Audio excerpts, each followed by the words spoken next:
Hello everyone, thanks for joining. My name is Chris and I am co-creator of Order of Eventide. And let me tell you, I am very excited to finally do the first playthrough of our game on YouTube.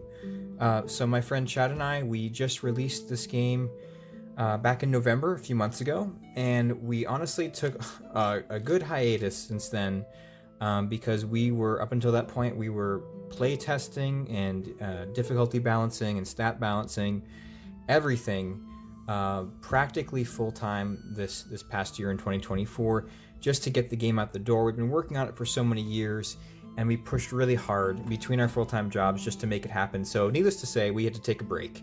And it's been a while since I've actually played Order of Eventide, our own game. And so I'm really, really excited to finally jump back into our world and do an official playthrough here.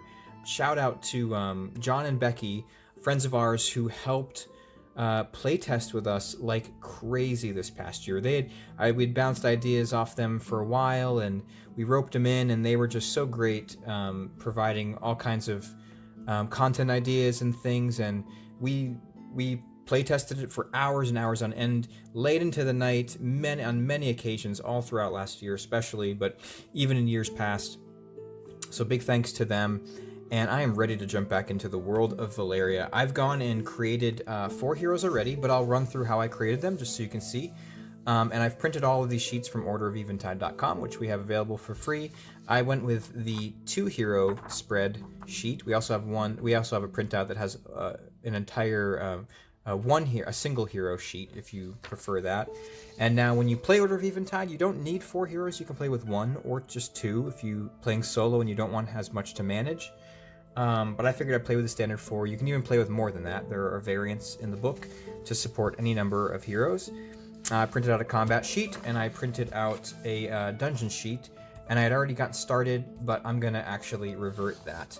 We'll start fresh. But in any case, so what I did is you choose a race and a class for each hero, and you give them a name, and you write their level. So I've got their names. Please disregard my scribbling. Sorry if it's hard to read, but I've gone ahead and chosen a party here. Let's see what I created. So let me actually show you in the book how I went about that. So again, the first section is the rule book. You read through that, and then the rest of the actual gameplay materials is in the middle.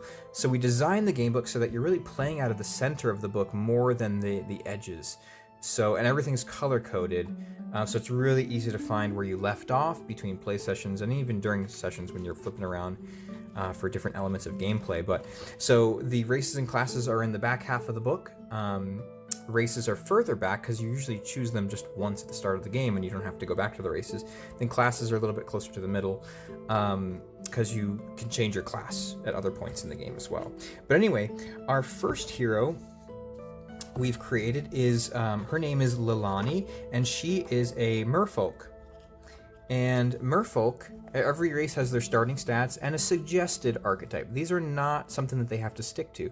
It's just based on sort of the play style of their racial ability. But every race has just 3 stats, a little flavor text for the backstory, and then a single racial ability, and that's your race. But when you level up, you can choose to increase any one of these 3 stats, so really gets customizable.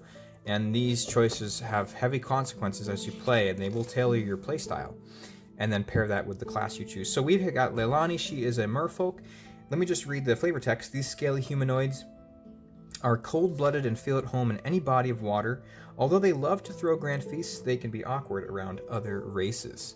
Yes, indeed. So Leilani, I decided to, keep her archetype, actually. So I created her as a mage. And mages are a great boon to your party. Now what they do is every class has 2 things, an active ability and a passive ability. So mages they have the ability, when they surge with an arcane weapon attack, they can recover 1 health to any hero. So they are kind of your resident healer. Great to have in a starting party. And their passive is arcane weapons grant attack +1 across the board. And I decided to outfit Lilani with what I call a wabi stick. It's 2A, which means 2-handed arcane. And, oh, please ignore my other writing I was messing around earlier. So what I'm going to write next to it is +2. Now I filled out the starting stats, so Merfolk have a starting defense bonus of 2, so I put that in their base. So they have a total defense bonus of 2. And since it's a two-handed weapon, two-handed weapons always have attack plus 2. Oh, right. Look at me, I'm already, I'm getting excited that she got such a bonus. So two-handed weapons already have attack plus 2, but because it's an arcane weapon, and the mage class gets plus 1 to arcane weapons, that actually makes her equip bonus of plus 3. So she's got an attack plus 3 in the attack line. No health bonuses here, starting health of 3 out of 3. And she's got her Wabi stick, she is ready to go. And then we've got Silk. Silk is a female outlander, and she has a special ability called Blaze. Now, I've decided to break out of her archetype a little bit. Instead of being a mage, I've chosen her to start as a fighter, and she has equipped 2 one-handed melee Outlander blades. So she's going to be dual wielding. She's starting off dual wielding. Now, I just created these weapons myself. I just named these whatever I wanted because you have the creativity to do that. You can choose whatever they are. It's just important to remember if it's going to be arcane, melee, or ranged weapon, and one-handed or two-handed. No weapon charges start with your starting weapons. They're just whatever you create them to be with your backstory. Or no backstory, maybe they just found them on the way to joining the order. But Silk is going to be a fighter, and fighters, the fighter class has the might ability, so surges with melee weapons, meaning if you roll a natural 6 on melee weapon attacks, this allows you to make an additional attack that cannot surge or blunder. So you can either bank that surge charge for later and fill in a little surge charge circle on your sheet, or you can spend it right away to make an another free attack. And in addition to that, melee weapons for fighters have +1 attack across the board. So normally these one-handed melee weapons only have an attack of +1, but I've raised it to +2. And I could, depends on how you want to do this. I'm actually going to just rate the inherent bonus. You can just sort of come up with your own system on if you want to write the bonus right into the sheet or keep it standard if you're trading weapons between heroes. But in any case, so this becomes a +2 to her attack. So fighters are very powerful, very, very great offensive, and there's actually flavor text I forgot we had on the classes as well. A swarthy brawler who pummels enemies face to face. And let's look at her Outlander race. So what are Outlanders about? So base health of 4, no attack bonus, defense bonus of +1, and the flavor text here, as their name implies, the origins of Outlanders remain unknown. These humanoids possess a special connection with arcane forces, granting them the ability to learn any number of languages. Even so, they prefer to stay silent behind their masks. Blaze is really cool. So on an Outlander's turn, they can spend any number of surge charges that they've saved up, and they can boost their attack and defense together according to how many surge charges they spend to do so. Very, very powerful if you save up. So very useful on boss battles or just to wipe the floor with your enemies, just like overcharging this blaze attack. So she's cool. She is the strong silent type behind her mask. And then we've got Orion Moonhollow. He is a fawn. Let's pull up the fawns here. Now, fawns are quite lithe creatures. They start with only 3 health, no attack bonus, but defense bonus because of how lithe they are. While their goat-like legs allow them to easily traverse difficult terrain, they often hide their hooves with large boots or shoes. They're cunning and often find a sneaky way to get what they want. Now, they have a life link ability, so it plays off the enemy's level. So each enemy has a level, and that determines their attack and defense. And these can basically sort of take advantage of that level and use it to heal other heroes in your party. Very cool ability, nice to have. And I kind of broke out of his archetype as well. Instead of making him a mage, I decided let's have him be a hunter. So I'm gonna have him equipped with a one-handed ranged moon sling. And now I could have equipped him with a shield as well, like a little buckler or something for an extra defense. But I'm choosing to keep his hand free, so that'll give him an extra free action to use consumables or whatever. I might change my mind on that. We'll see. I mean, the extra defense is helpful early on. So I've already filled in his base health, base attack. And now the hunters, they have counter shots. So when they surge on a defense roll, they can actually make a free attack against that same enemy again, if they want to. Ranged weapons also get an attack +1 across the board as a hunter. And then last but not least is our human adventurer named Harlan Truwald. And humans are so cool. They are sort of the jack of all trades. They are, let me read the flavor text here, the most populous and varied of the races. Humans are extremely adaptable. Their story history is checkered by complicated relations with other races. Indeed, it is. So they have Fate. Fate is a cool ability that basically allows them to set a die that they've rolled to any side. So it can be really useful. There are a few stipulations on it, but I've decided to pair Harlan with the adventure class. So Harlan is joining the Order of Eventide as an adventurer. Adventurers have the active ability called Luck. So when they surge or roll a natural 6 on their attack, they can choose to spend that surge right away to gain D6 glowstone plus their level. So I'd roll a D6 and then I'd add, I'm level 1, so I got a 5 plus 1 equals 6 glowstone right there. Oh yes, they have the passive ability as well. They get extra experience, aka essence. They get +1 essence when your party destroys a behemoth, which is like a mini boss. So they'll level up a little bit faster. She's going to be able to play with luck and fate a little bit to get some extra glowstone, extra essence, and sort of help the party in general. I decided that he would come to the Order just bringing, as an adventurer, not equipped with anything crazy. He came upon an old rusty longsword. So it's 2M for two-handed melee, has an attack of +2 since it's two-handed, and it's nothing special. No weapon charges or anything, but that's what he has. So that's our party: Harlan, Orion, Silk, and Lilani. Quite a diverse cast.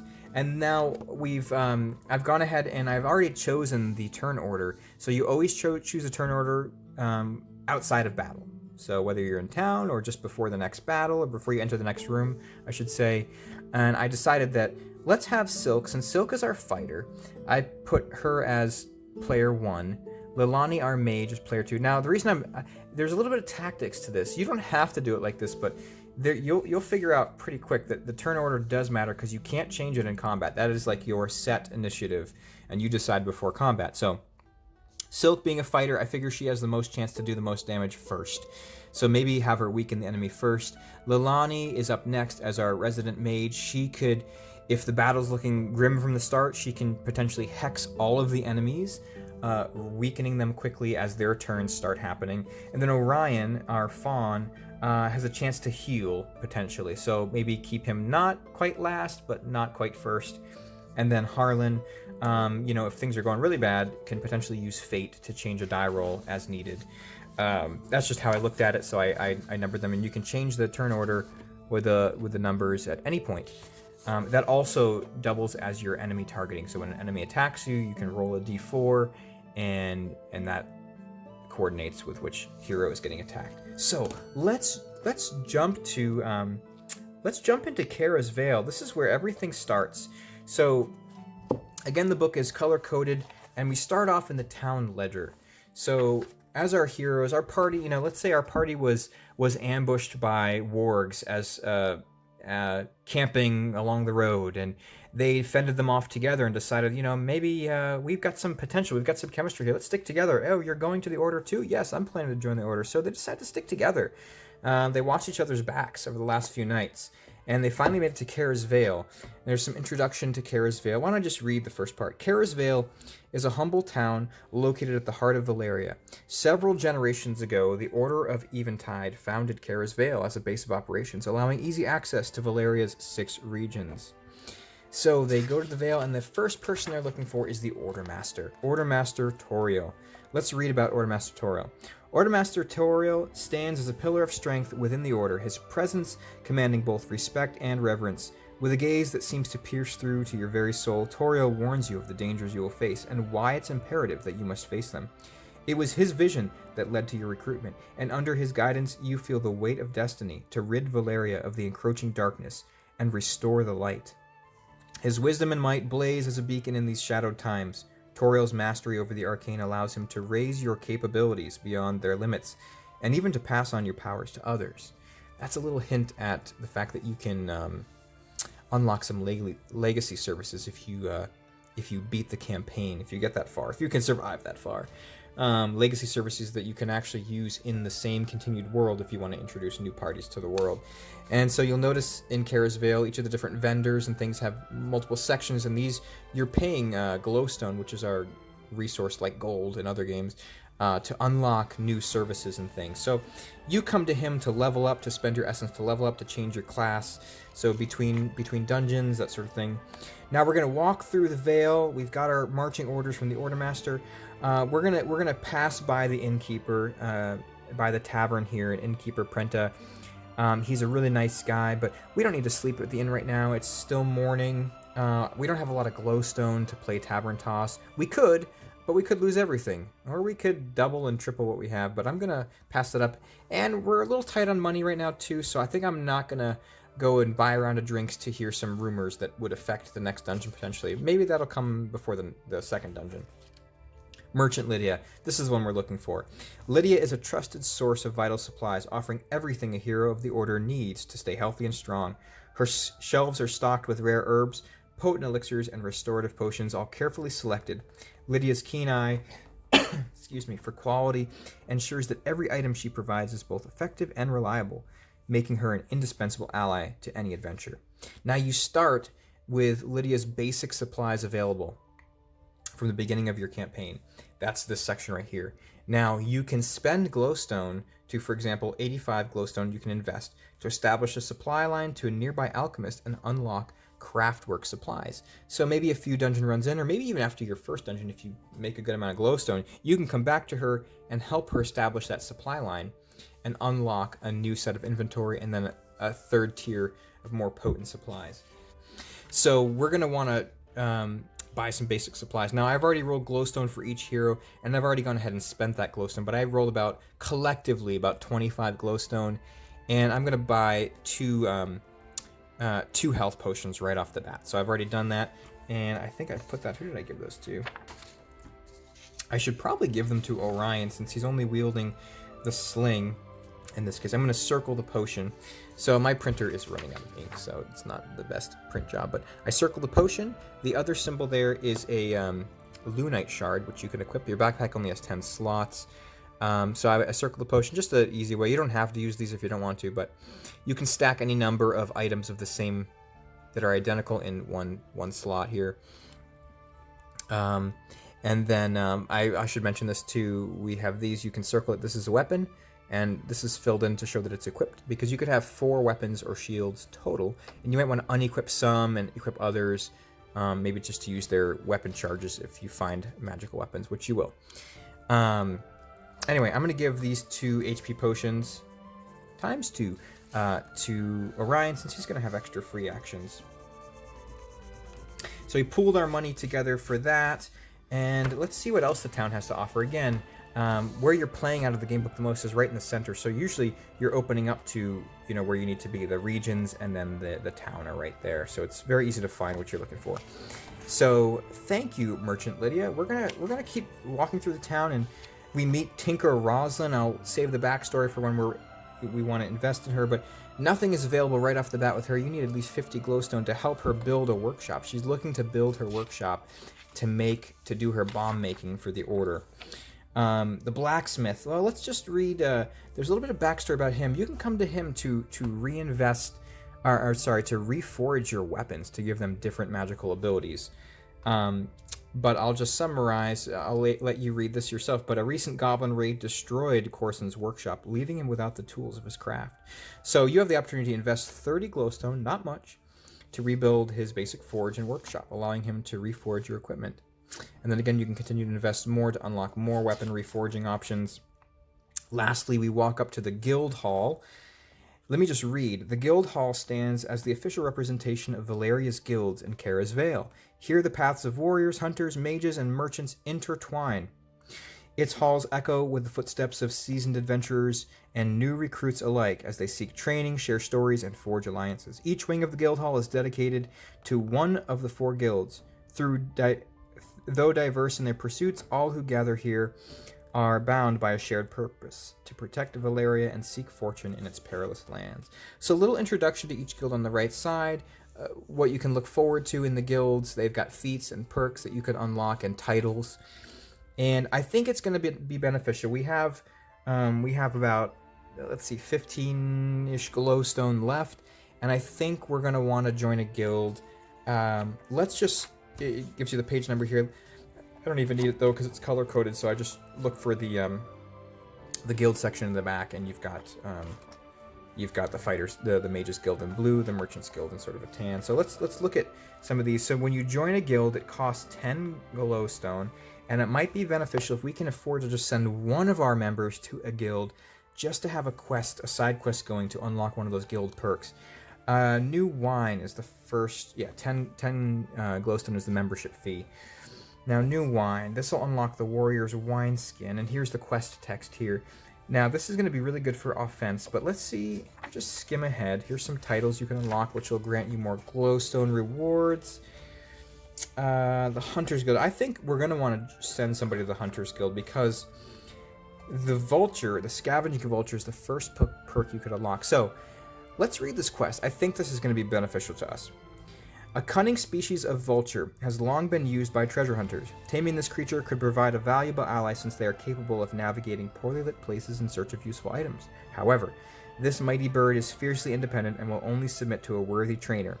So I can only complete this quest in these regions. Actually, this is all 6 regions because it's one of the first 2 quests. These are available in any region. So every region is available. The requirements to complete this quest is to kill Syndessa's Master Behemoth, or to pass a check of 3 in any altar room to capture a scavenging vulture and bring it back to the guild for taming. So easier to complete than the second one. Now we could go for either of these, but this vulture is going to be really useful because you gain 1 glowstone from each slain Forsaken, up to 3 per combat. For each slain behemoth, gain glowstone equal to your level plus d6. Any number of heroes may equip this perk at the same time. Granted, they're in the Hunter's Guild, but once we unlock that. So I think that's going to be a good one. Let's see what the Mages Guild has as a first perk to unlock. Abundance, Arcane Weapon Skills, 2 in 6 chance. Yeah, so this can retain your weapon charges, but since we haven't found any weapons with weapon charges yet, well, it's not going to be super useful from the start. The Merchant's Guild. Oh yes, the Merchant's Mule. That would be very useful. You could load up your pack mule and send it back to town mid-dungeon, and it'll get everything sold for you with a bonus to the glowstone sale price. Very useful early on as well. But I think the most useful is just getting glowstone, since our inventories are virtually empty. So I think let's send Orion. Orion is our hunter, our resident hunter. So why don't we send him? Let's pool our money together and send him to join the Hunter's Guild. So he's gonna join the Hunter's Guild. I think I've already written that here. Yeah. So I joined the Hunter's Guild. I wrote it here. And Vulture Culture with a check of 3. That's our quest. That's our side quest right now, our guild quest. Perfect. And I don't think I decided if anybody else is gonna. Yeah. We only have 5 glowstone left, so we're gonna have to keep that close. Okay. So back to Kara's Vale. I think we've gone through the dungeon. Yeah, so that's sort of the end of the Vale there. There's a lot packed in there that you can unlock, but I think we're ready. We've got our marching orders from Order Master Toriel. We've got our heroes equipped. I've got 2 health potions purchased, 5 glowstone to spare, and I think we're ready to kick some butt here and go exploring. So what you do, first thing you do right after Kara's Vale, is you go to the quest compendium, and you're going to want to start in Syndessa. Each region has a recommended hero level, and we've got some beautiful landscape here, sort of what to expect, and there's some ruins hidden in the distance and all kinds of neat things. Sort of reminds me of Middle-earth a little bit. Big Lord of the Rings fan here. Okay, let's read the flavor text for Syndessa. The lush Syndessan plains are full of life. Vibrant greens and browns mingle across the rolling terrain. Large standing stones and crumbling towers dot the landscape, marking the entrances of ancient sites that hold long-forgotten secrets and dangers. Indeed. So, again, another rules reference to how to use this page 33, but it's very straightforward. What you're going to do now, we've entered the region of Syndessa, where we're going to first roll for the lore, and then we're going to roll for the location. And these 2 things will generate the name of your dungeon, and these 2 things combined will generate the travel narrative. So let's go ahead and roll a d6 for the lore table. I got a 3. So we found an ancient place. Let's read it. This place has long been forgotten. Symbols appear on each wall as you approach. Ancient glyphs you don't recognize. Now let's roll for the location. A 3 again. So we found the ancient catacombs. A stone edifice lies on the ground with a rectangular opening. You start down the twisting staircase and are able to squeeze into an opening to the catacombs. It reeks of death. There we go. So now we've got that sort of atmospheric sense of what's the type of place we're entering here. I've written the region in here already. I've written the names of our party members.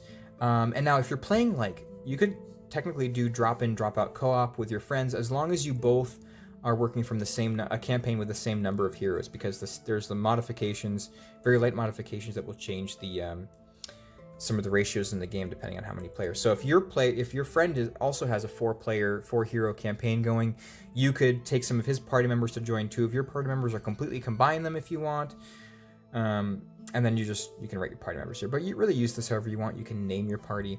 But in any case, we rolled the Ancient Catacombs as we combine these 2 rolls. So I'm going to write the dungeon name, Ancient Catacombs.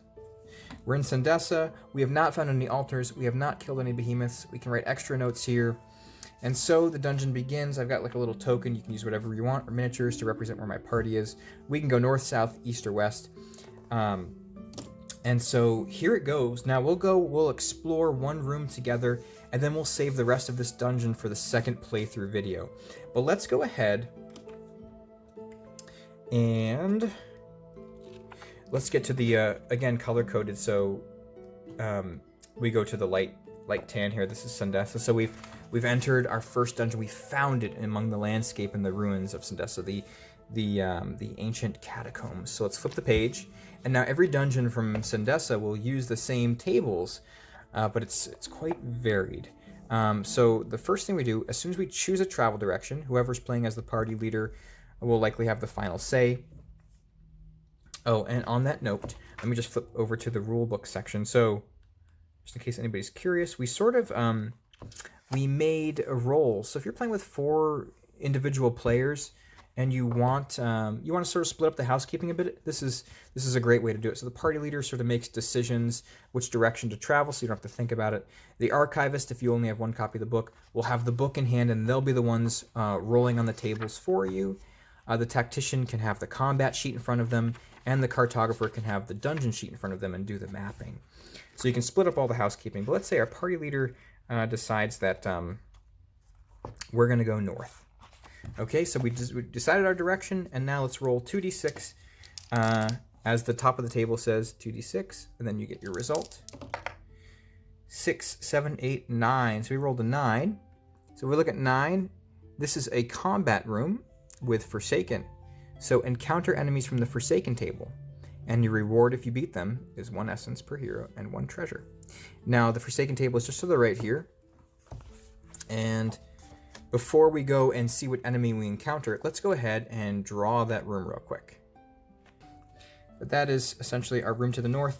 And since it's a combat room, we have the symbols in here that you can also copy onto your sheet. And on the bottom of the dungeon sheet, we also have this little compass type thing. I'm forgetting the word here, but I'm going to draw a sword there to show that it is a combat room. It's good to draw the symbols or keep track of things or write what you encountered, just in case you're not finishing a dungeon in a session. And so let's go ahead, and we've rolled the room, and we're going to roll on the Forsaken table, since that's what it said. It's a combat with a Forsaken. So let's go ahead and roll a d6, because the Forsaken says roll a d6 up there. And we rolled a 3, so that's number 3. That is the Spark Sprite. Mischievous sprites that have been blamed for everything across the generations, from theft to arson. Now, these Spark Sprites are at level 3, and we encountered d6 plus 4. So let's see how many Spark Sprites we encounter. 3 plus 4. And they have a special ability, a blunder ability called Zap. So there's 7 of them.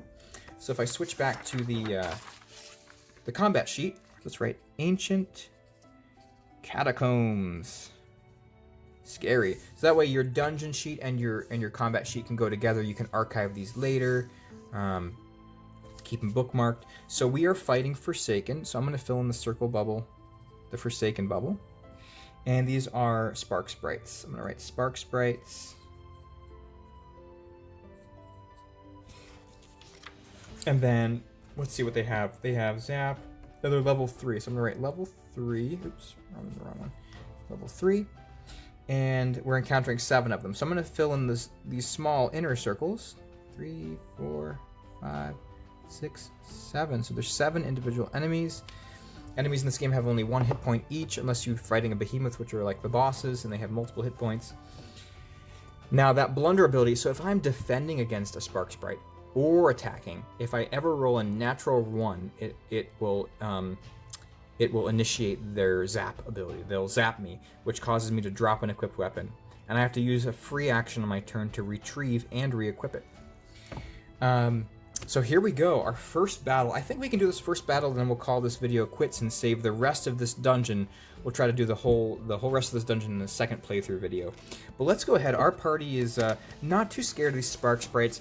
You know, let's see, Orion is very familiar with them. They're very common in the region that Orion Moonhollow, our fawn, is from. So he's not afraid of these things. He's seen them.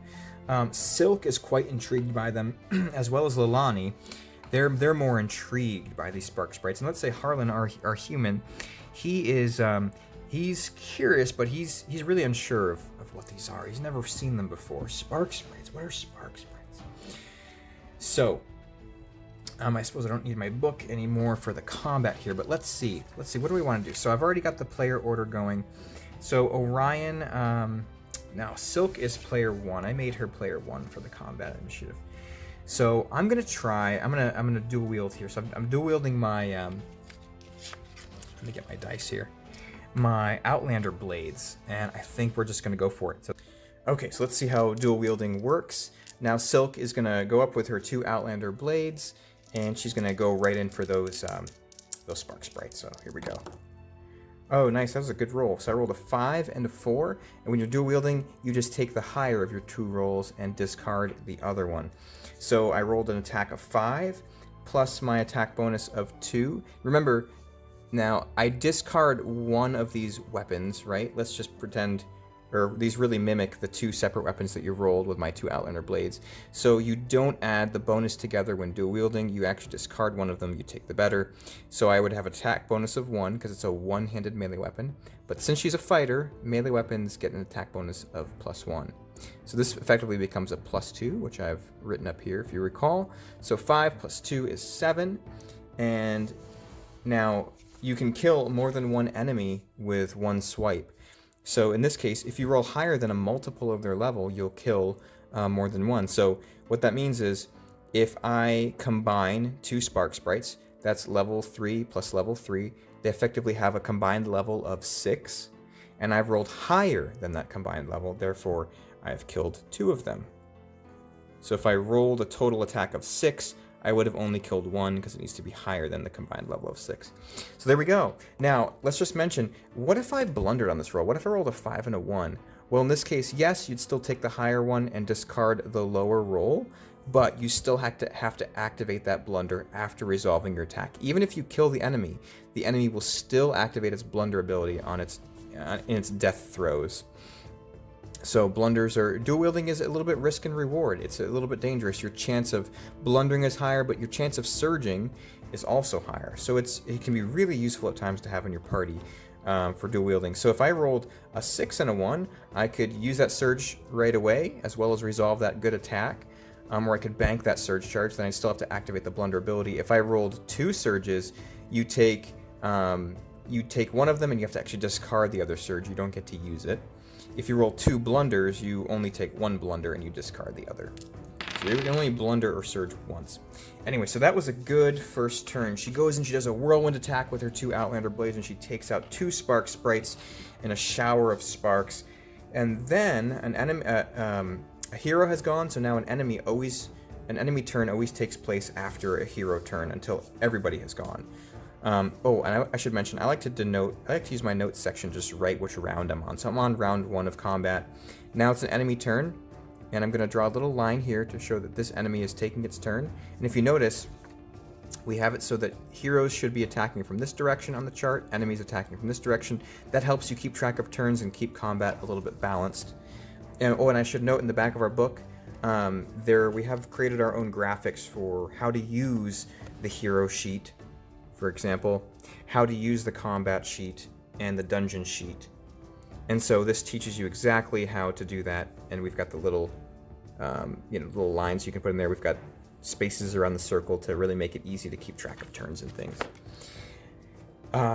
So just be aware of that. So this enemy is attacking. I've noted that with a little line. I'm going to roll the d4, and that'll determine which hero gets attacked. So hero number 3. So that's your initiative, your turn order, also doubles as your enemy targeting. So Orion is up 3rd, but he's also being targeted by the current enemy. So Orion, Moonhollow, our fawn, is getting attacked. Maybe they recognize him. Maybe fawns are their natural enemy since they come from the same region. So the fawn is getting attacked first, and enemies do not roll dice, so it's just up to Orion to roll a good defense. So the enemy's level is 3, so their attack is also 3, their defense is also 3. So let's roll higher than a 3 here. And that was a terrible roll. So Orion was getting, maybe was overconfident or distracted, and he blundered, and one comes up behind him and hits him square in the back, and he falls forward, and he gets an electric shock. And if you remember, the blunder ability of the is called Zap, that the Spark Sprites have. So blunder, Spark Sprites, these are Zap. So Orion drops his equipped weapon, and on his turn he has to use a free action to retrieve it and re-equip it. That's okay, we can handle that. So I'm going to actually erase this little circle here to show that it's been unequipped. So he drops his Moonsling on the ground and gets attacked from behind. Alright, that was the first enemy turn. Now it's a hero's turn, and hero number 2 is up. This is Lilani, our female merfolk. She's got her two-handed arcane wobby stick, like a little mage staff. She's our resident mage. So she's going to go up, and she's going to roll for an attack and see if she can take out more than one. Perfect! She rolled a natural 6. Yeah, she was paying close attention to the combat thus far. So she surged. Now I could use this right away to use her Mage Restore ability for her mage class, or Hex, but I don't want to do either of those. This is an easier combat. I'm going to bank that surge for later, so I'm going to actually fill in the circle. You can bank up to 5, and she'll save that up for later to maybe use Hex on a harder group of enemies or something, or healing. And so now I'm going to resolve that attack, so it's 6 plus an attack bonus of 3. Normally she'd have an attack bonus of +2, but because she's a mage using an arcane weapons have +1 attack as a mage. So 6 plus 3 is 9. How many enemies do you think we killed with that? Well, if we had gotten a total attack of 10, that would be higher than the combined level of 3 Spark Sprites, but we only got a 9, so we were only going to be killing 2. Plenty to be happy about. So she killed 2. Perfect. Great job, Lilani. Now the next enemy is up. I'm going to draw a line there, and he is targeting, this Spark Sprite is going to be targeting player number 4, which is Harlan Truald, our human adventurer. Alright, Harlan, defend higher than a 3 here. I got a 2, and Harlan has a defense bonus of nothing. Alright, so he rolled a natural 2, which is not higher than the Spark Sprite's attack of 3. So Harlan is going to take 1 damage. He can afford that. He's got 5 health, so I'm going to write -1 right there. Okay, so that enemy has gone. Let's see. Now it's Orion's turn. I think Orion is feeling... sorry for the shaky camera here. I think Orion wants to get revenge here, but he dropped his weapon. But remember, he's got extra free action. So you get 1 free action every turn and 1 primary action. But you also get additional free actions for each free hand you have. Well, he is starting his turn right now with 3 free actions, his default free action, and he's got 2 free hands. So he's going to use 1 free action to pick up the sling that he dropped. He's got 2 free actions left, but we don't need to use a free action to drink a health potion or anything, so those extra free actions are going to be wasted, which is fine. He's going to use his primary action now to attack. Let's take some revenge here. 4. Plus the attack bonus of 2. It's a ranged weapon. It would normally get only +1 attack as a one-handed ranged weapon, but because he's a ranger, he's playing as a hunter class, ranged weapons get attack +1. So effectively you get 4 plus 2, which is 5, and he kills a Spark Sprite. Perfect. Now what's cool about this, so remember heroes are attacking from this direction, so the heroes just killed the next enemy that would have activated this round. These two have already gone, so now it would be the enemy's turn, but these two are already exhausted, so it goes right on to Harlan, our last hero's turn, Harlan Truald, and he pulls out that rusty longsword for the first time since he was fending off the wargs several nights ago on his way into Kara's Vale for the first time. So he pulls out that rusty longsword, got an attack bonus of +2, and he's gonna go at it. He's gonna swing at the last two spark sprites. Oops, I rolled off camera and I rolled a natural 6. Perfect. 6 + 2 is 8. That is enough to kill the last two spark sprites. Not bad. Not bad at all. And we did that all within the first round. I like to keep track of that. So that first combat only took 1 round. Perfect. Great job. Oh, and because it's a natural 6, he's going to decide to bank that surge charge for later. That's great. We've defeated the spark sprites here. I'm going to put a check mark. Always put a check mark when you've completed the action for that room. Now we've defeated what's in there. And let me just show you that. So when you're in, when you encounter these rooms, there's the primary, there's that primary encounter that's happening. It could be a peril, an altar, or combat. Now, once you've resolved whatever is the primary event in that room, or the point of interest, then you have the option to search. It's a little bit of push your luck a little bit. So what I'm going to do is, the way searching works is, I'm going to draw an S here to show that it's been searched. We're going to search right now. Normally you'd search and then draw the S after, but I just don't want to forget. So we've searched this room. Rooms can only be searched once. Now, when you search, the party leader will roll a die on the search table. But before he does that, each player in your group decides if they're going to search or not. So each hero, if you don't commit to the search, that particular hero won't get the reward. So this is when you're searching for extra glowstone. So I'll show you the search table. We're going to search this room. It's early on. We have plenty of health. So you've got a 1 in 3 chance of encountering a peril, and here are the perils. And then you've got a chance that it'll be empty, but you've got a pretty 50% chance of finding glowstone. But now whoever commits to the search will get to find glowstone if you're successful. But if you're unsuccessful and you roll a peril or something, then usually it's the searching heroes that get targeted by that peril, as opposed to the other ones standing just outside the room or just in the entrance. So let's go ahead and search the party leader. I'm going to commit all my heroes to the search, so all 4 of them are going to be searching. The party leader will go ahead and roll a die on the search table, and they rolled a 6. That's the best result you can get. So it's just a D4. Each searching hero gains D4 + 2 glowstone. Well, perfect. Now let's say we rolled a peril. Then we'd roll on the perils table. Let's say we rolled a jaguar attack. Out of the shadows, a jaguar lunges at you before fleeing back into the dark. So each hero that committed to the search would have to check 3. So if you look, though, I'm getting ahead of myself. We were searching. So if we encounter any of these perils while searching, you look for the searching text on that particular peril to see who gets targeted. Because it's not always all the searching heroes. Sometimes it's all heroes when searching. Maybe not in the first region. But so in this case, just the searching heroes would be targeted by this attack. But if you were activating an altar and you roll on the altar table and you encounter a peril, then you roll for which peril you get, and you go by what the altar section says. So all heroes would be targeted by that peril. Sometimes it's just the activating hero and a random hero. But in any case, we got lucky. We'll cover that when we hit one. Each searching hero gains D4 + 2 glowstone. So let's roll for Harlan. Harlan found 4 + 2, which is 6. So I'm gonna write +6. Orion found, nice, also +6.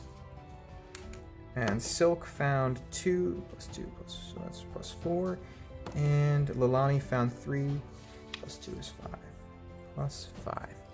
Perfect, that was great. So, and then again, I wrote an S to show this room has been searched. Now we could backtrack here, or we could go either of these directions. The party leader can decide. We will save that decision for part 2, and in part 2 we're going to aim to complete the rest of this dungeon. So I hope you enjoyed watching our playthrough so far of Order of Eventide. How exciting for our party. Oh, and oh my gosh, I almost forgot. We killed those enemies, right? we killed those enemies. What did we get? Well, let's look. We rolled room number 9. Each hero, you get 1 essence per hero plus 1 treasure. I can't forget the best part here. Okay, so our heroes are going to get 1 essence. Let's run. Oh, I had written this in for those two. So let's get right 1 for essence. And now we get to roll a treasure. So you can decide. The way we like to play, my friends and I, we like to have whoever landed the killing blow gets to roll for the treasure. So in any case, let's go back to Sundessa here, and let's roll on the treasure table. So here's where the enemies were that we were fighting, and here's treasure. So we're gonna roll on this table here. I'm kind of hoping we get. Actually, I'm good for anything at this point since we just need something.